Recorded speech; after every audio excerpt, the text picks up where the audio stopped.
Following on from the other day when I was talking about whether life is by design or by default and having life mastery on your own terms, today we're going to explore a bit more about daily practices. So a daily practice is something that you may do in the morning, it may be something you do in the evening.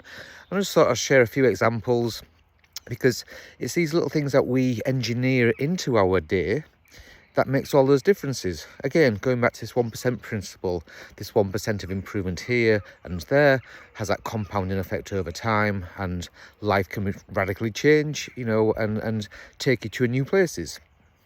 So I typically like to start my day off certainly with a meditation. There's a form of exercise, there's some kind of journaling in there.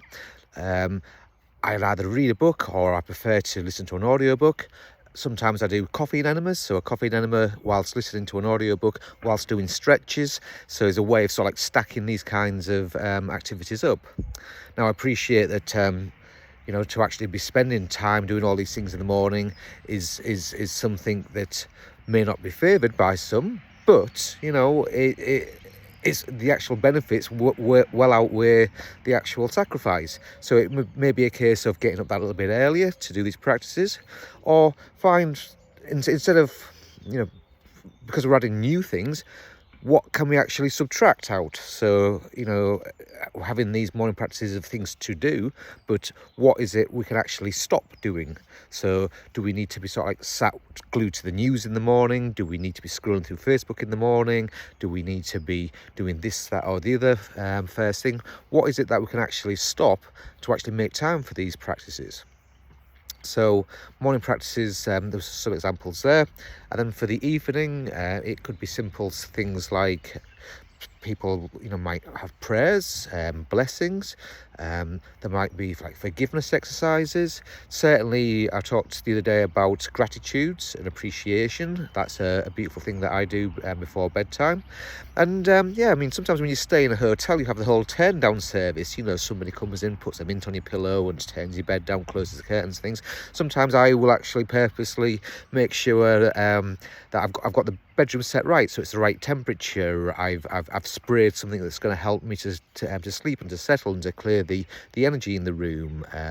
Fluff the pillows. I don't necessarily put a mint on there, but it's that whole intentionality of making sure that the bedroom is a sanctuary. It's there ready for a beautiful night's sleep. So again, that whole intentionality behind the practice of going to sleep is something that I engineer in to actually give myself that more of a better quality of sleep. So there's some examples of morning and evening practices. Then throughout the day or during the week, it may be a case of let's get to the gym so many times. I personally like to go in the sea as many times as I can during the week, at least a couple of times. It's just that cold water immersion, and certainly get myself under the water, getting the coldness on my head, really sort of like enjoy that.